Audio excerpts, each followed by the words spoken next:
Hello and welcome to episode 40 of What's Tom Reading. I'm Tom, and today we're going to be talking about the amazing, incredible, exceptional, entertaining, hilarious, all the good things book, Do You Talk Funny by David Nihill. Now, this is a good one if you want to improve your public speaking ability and you're ready to learn and be amused and entertained, then stay tuned and enjoy the show.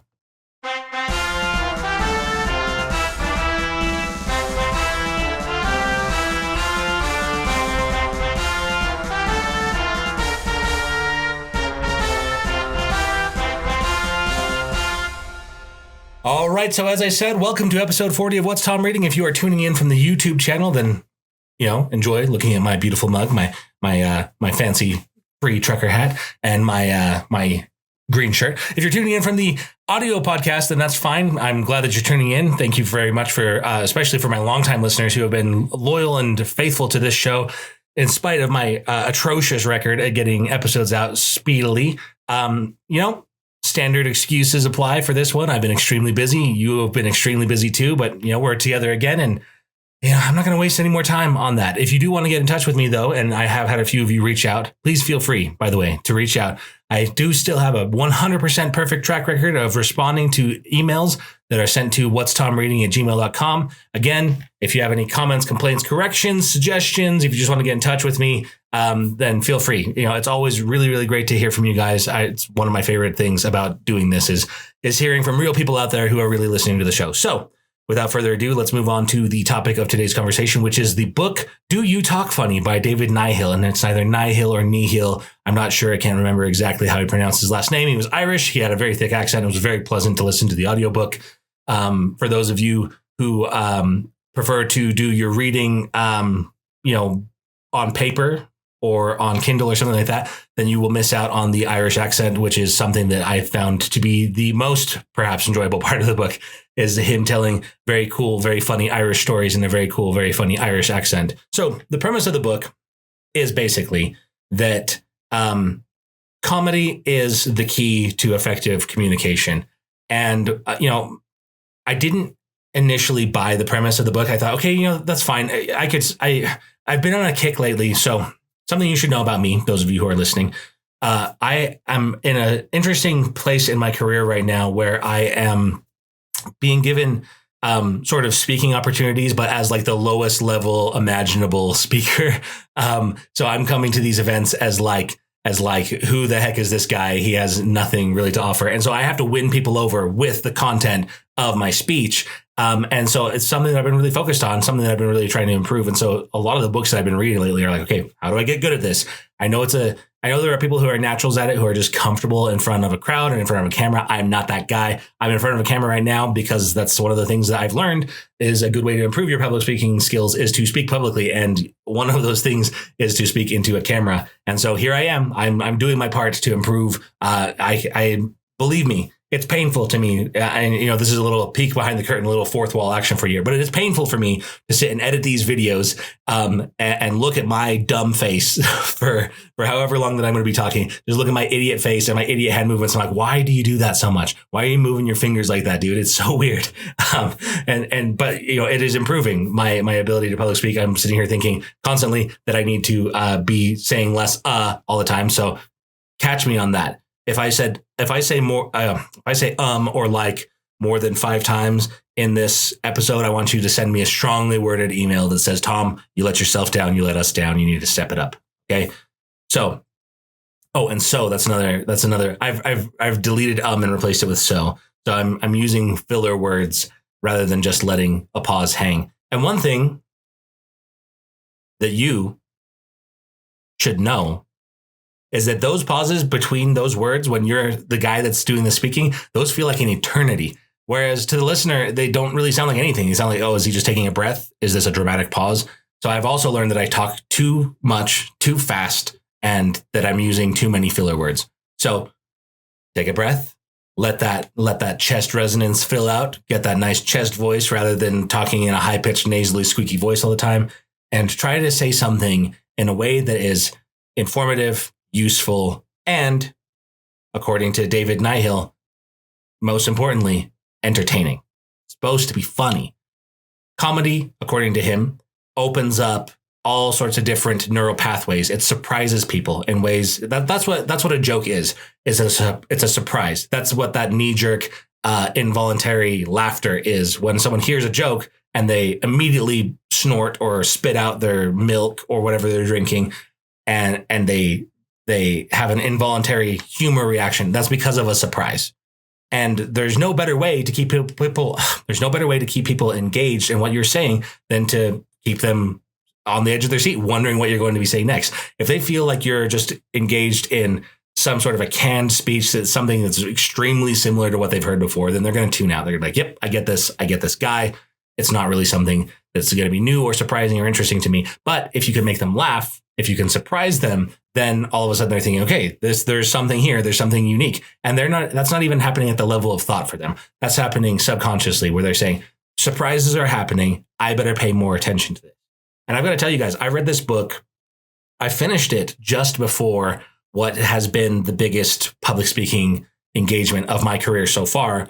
And I thought to myself, okay, I'm being asked to talk on a really abstruse, difficult, kind of egg-headed topic of discussion. It's about corporate governance and structuring your corporation using an operating agreement for an LLC. So it's not exactly, the most riveting content to have a discussion on, but it's something that I'm well studied at, and it's in my wheelhouse. I've written a book. Oh, shameless plug for my book. If you're an entrepreneur who's looking to start their business, then come and check out my book, Cold Start, the step-by-step guide to starting your business. It's available on Amazon. It's available on paperback like this one, hardcover, Kindle. The audiobook is out for it now, where you can hear my dulcet tones talking to you. Check it out if you're interested. It's very good. It's been very helpful to a lot of people. It's very well reviewed. It's being picked up by different organizations that are trying to. These are being gifted to students. I'm actually really, really proud of the way that this has been selling. I also have other books that are, I think, really interesting and fun, and they're fiction novels though. So I have Night Choir. That's my thriller, my spooky dooky thriller novel. That one. I'll put up a little graphic for it here, probably, or here. I'm not really sure which side I'll do that on. But I have Night Choir, and then I also have Human Cure, which is a sci-fi romance. That one has not been selling as well, and I don't know why, because that I think is maybe my best book so far. Certainly, that's been the one that the people who have read it actually say, "Oh, this is your best writing so far." So, anyways, check that out. The audiobook is in production again. It's on my list, my ever-extending to-do list. For those of you who have small children, I also have my books, my Ember and Ash series of books. I've written these for my daughters to kind of help them learn to read. They love them. They're extremely funny and entertaining and silly. If you are interested in those, please check those out too. So that's what I'm doing here, my books. Anyways, back to the topic of conversation. So I'm having to give this public speech at this. I won't say where, because I don't know whether they'd appreciate it or not, but I have to give this public speech to this group of entrepreneurs. And I'm talking on this really, but kind of obnoxiously dry topic of how to formulate an operating agreement effectively and how to properly structure your corporation. Now, that is, even as I'm saying it, as those words are leaving my mouth, I'm like, oof, that is dry toast. That is butterless toast of information there. And it could be garbage. And so I decided that I would take some of this David Nihill's advice, which is extremely good. And he gives you not just advice. He doesn't just say, hey, be funny. People like it when you're funny, because duh. But he also says, here's how you can be funny. Here's how you can tell a story that's engaging. And here's how you can create themes that run through your speech that you can revisit on. Here's how you can create something that will surprise them as you go. And so I decided to create this speech that, and it was pretty successful, I would say. Certainly, like I said, it was the most important speech that I've given so far. It also is probably one of the best that I've given so far. And it came along with a PowerPoint presentation because I had a lot of information to deliver to this group of entrepreneurs who had come to learn something. And they go to these speeches pretty regularly to be informed on how to run their businesses. And so it was my privilege to be able to speak to them. And I was assigned this topic that is just, like I said, mind-numbingly boring.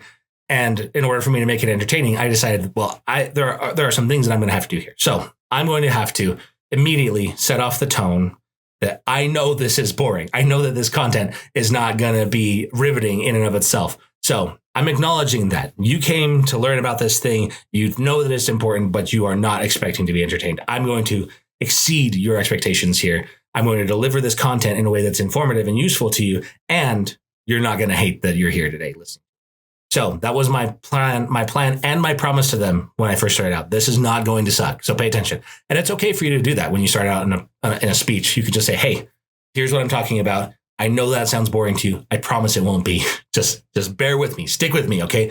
And so I did that. I had my speech start off that way. And I immediately launched into a personal story, an anecdote that I was able to tell them what it looks like when you do this wrong, basically. So bad corporate governance. And then I was able to say, on the other hand, good corporate governance. And then I put an image up on the screen that was like some haunting, really terrible AI generated image of like a woman and a man shaking hands, and they have just like way too many fingers just like interlocked and wrapped around each other in that like haunting way that AI art sometimes does, where for some reason AI is just really good at generating images with, but they just have too many fingers. Once they figure out how many fingers we have, we're in for a lot of trouble, you guys.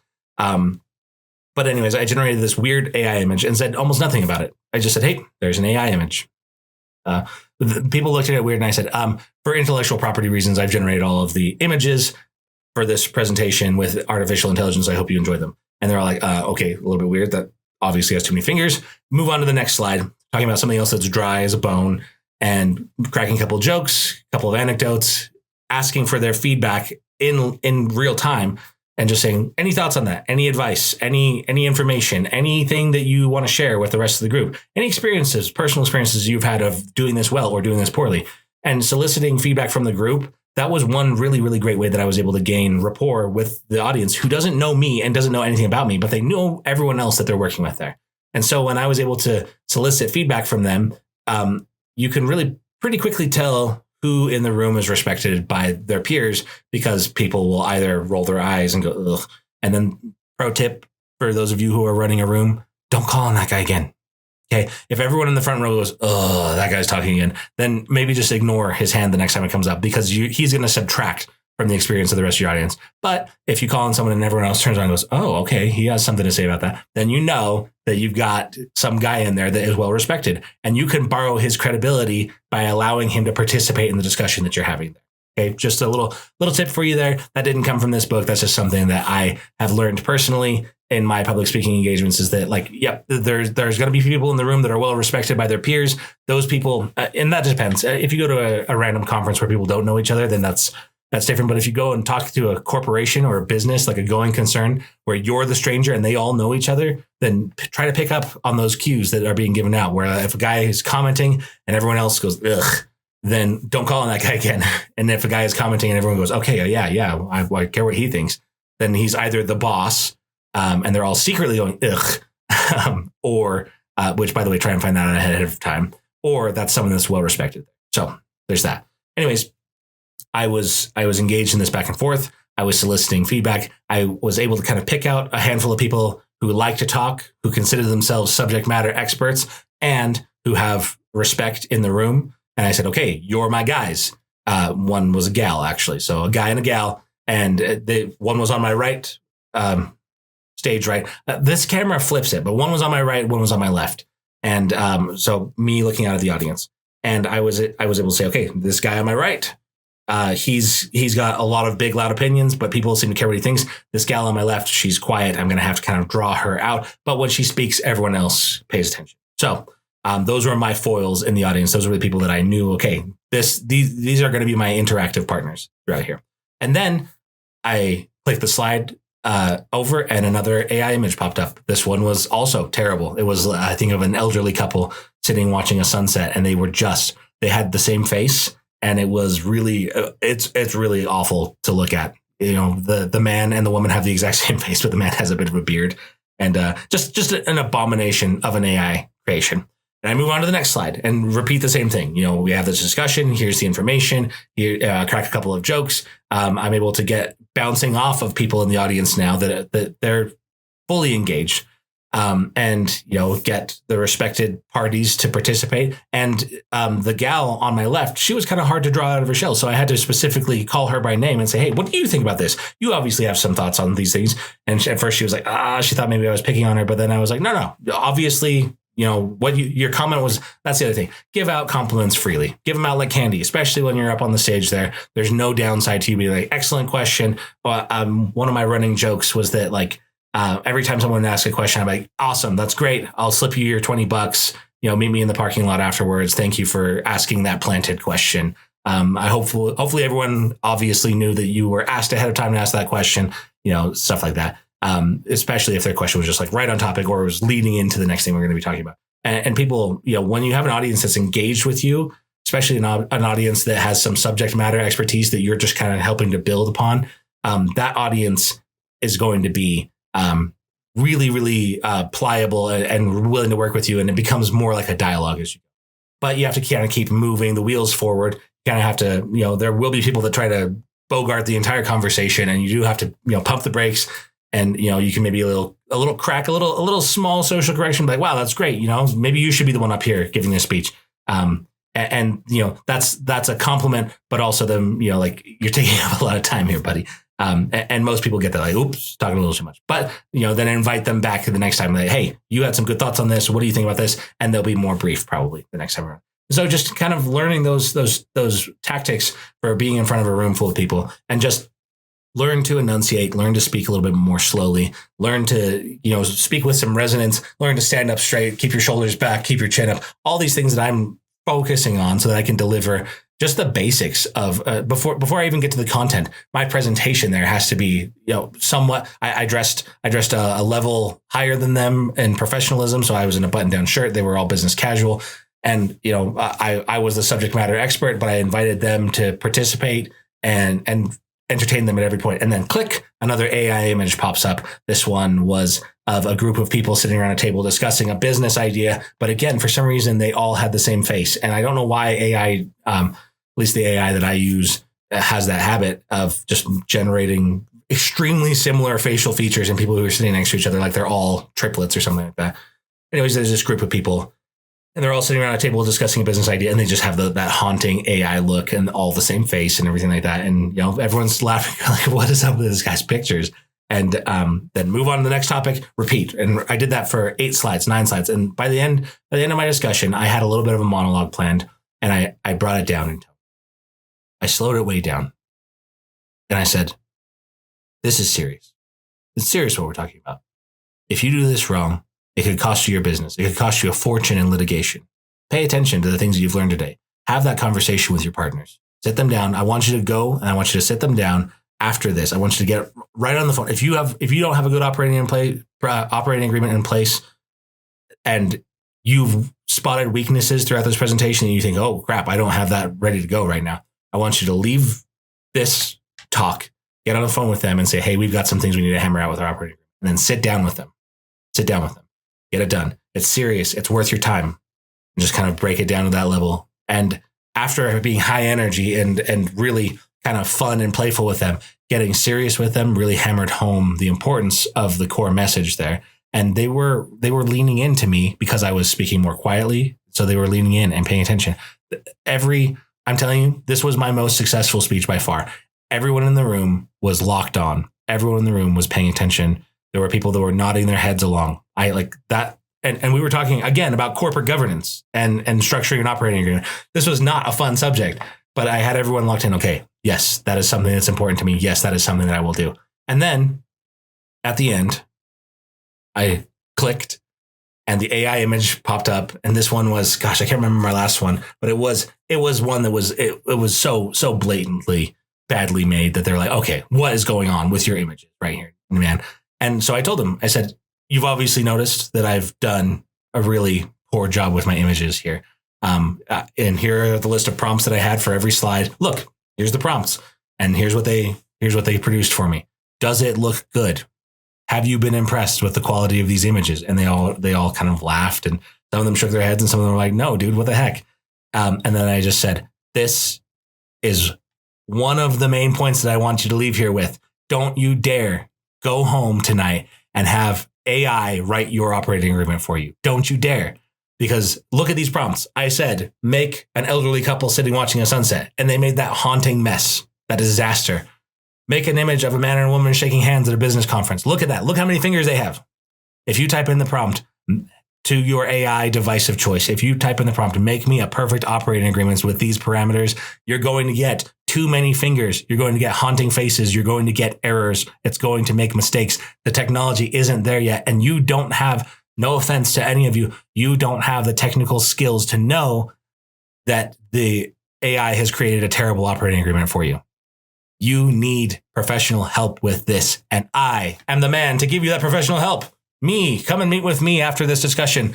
And my doors were open after the discussion. The venue that I was at gave me an office space. And for the next 3 hours, people were lined up outside to come and talk to me about their operating agreements and their problems. And I handed out business cards left and right. Here's my little fancy schmancy business card. I handed out business cards. I've had a good clip of business from that. I had a lot of phone calls from that. And it was, I think, one of the most successful speeches that I've ever given. But this is not me taking the time in this podcast to just simply toot my own horn and say Tom did a good job at a speech. I'm telling you that this book, Do You Talk Funny by David Nihill, made this speech a success for me because I was thinking from the very beginning of my time crafting it, what can I do to make this entertaining and funny for them? And every single piece of advice that he incorporated, every single one that he incorporated into his book, I incorporated into my speech, which I consider to be my most successful professional speech to date. I am now preparing another professional speech that I will be delivering at some point in the next few weeks. And I'm excited for that one too, because I now have a better toolkit. I now feel more confident in my ability to deliver these speeches. And, I'm reading other books on, body language and posture, and I'm watching really good speakers, and I'm filming myself. I'm filming myself right now, right this second, delivering my own speeches. I'm recording my voice. I'm trying to make sure that I'm doing all the things that I can do to prepare. What gets measured gets, what gets recorded gets measured. What gets measured gets improved upon. And if you don't record yourself in these things, if you don't measure your progress in these things, then you're not going to be making the improvements that you want to be making. So I would suggest for any of you who have public speaking opportunities, and by the way, that's pretty much all of you. Pretty much all of you will at some point have a serious public speaking engagement, even if it's just, a talk at your local church, or if you are, I talk in church periodically, or if you are speaking to a group of associates, if you're giving a presentation at work, if you are, if you're a teacher, then you're public speaking every day to the same group of audience members. Everyone pretty much will have the opportunity to speak in public, and you want to be good at it when you get there, because public speaking is one of the big fears. And it's one of those things where, I've been blessed with the ability to just kind of humiliate myself without too much pain. I've been a very bad musician for almost my whole life. I've done some terrible singing in public. And once you've done that, it's, public speaking in public is not something that really causes me fear and anxiety anymore. But I know a lot of people who speaking in public is one of the things that they fear most. And if you are like that, or if you are a good public speaker, or if you are a natural where you don't really feel anxiety, you can still improve on your abilities. And I would strongly suggest that you check out Do You Talk Funny by David Nihill. Again, he's an Irish comedian who has given some interesting public speaking opportunities of his own. And he mixed his comedian persona with his public speaking needs, and was able to create some hybrid that had some serious overlaps that was really something that I found extremely beneficial, and that I think you will too. I think you should pick up this book. I think anyone should pick it up, because most, and I say this as a person who reads a lot of these books, by the way, I'm not knocking them because I really do enjoy them. But most books like this, most of your self-improvement books, most of your nonfiction, like coaching books and things like that, basically they're in the self-improvement section anyway. But most books like this, they do the same kind of thing where it's just delivered in like a straight man, and this is the most important topic that you could ever read about, and you were going to take this seriously. Okay, you guys, it's going to be super serious because it's really important. And yeah, it's a lot of times it's important information, but the tone that they take with it makes it so that a lot of times it's really difficult to read these books. I'm promising you, this is a Tom guarantee. Okay. This is a What's Tom Reading guaranteed endorsement. A lot of the books that I cover on this show are a little bit niche. I kind of let you know, this one might not be for you if you're like this, or this one might be for you if you're into this kind of thing. This book is for everybody. Everybody will like this book. And it's one that I don't think you'll find on your own. And that for me is one of the things that I get most excited about sharing with you guys, is that I found this book. It was on an Audible sale. I've checked it. That doesn't have a ton of reviews. It hasn't sold particularly well. No offense to the guy. Obviously, he sold better than anything I've ever sold. But it's kind of a lesser known book that you will like. I guarantee it. And so you'd be supporting an author who's done some really cool work. You would be improving your public speaking abilities, and guaranteed it will make you laugh. I guarantee that you will find this book amusing and fun and engaging. And if you take on board the things that he's taught you, then it will improve your public speaking abilities as well. And so I can't recommend this book enough. I give this book, I don't know, 5 stars or five 4-leaf clovers or whatever you would give to the Irish, 5 whiskeys. No, I'm just kidding. That's probably a stereotype that's not very flattering.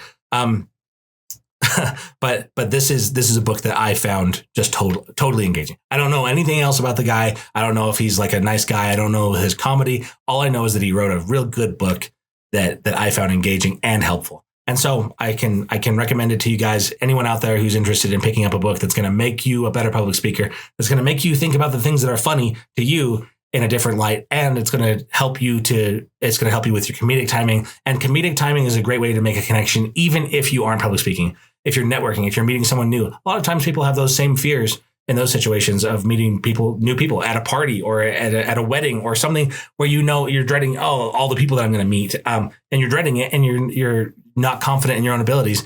This book will help you with that as well. It will help you to pick out your comedic timing and abilities in interpersonal interactions as well.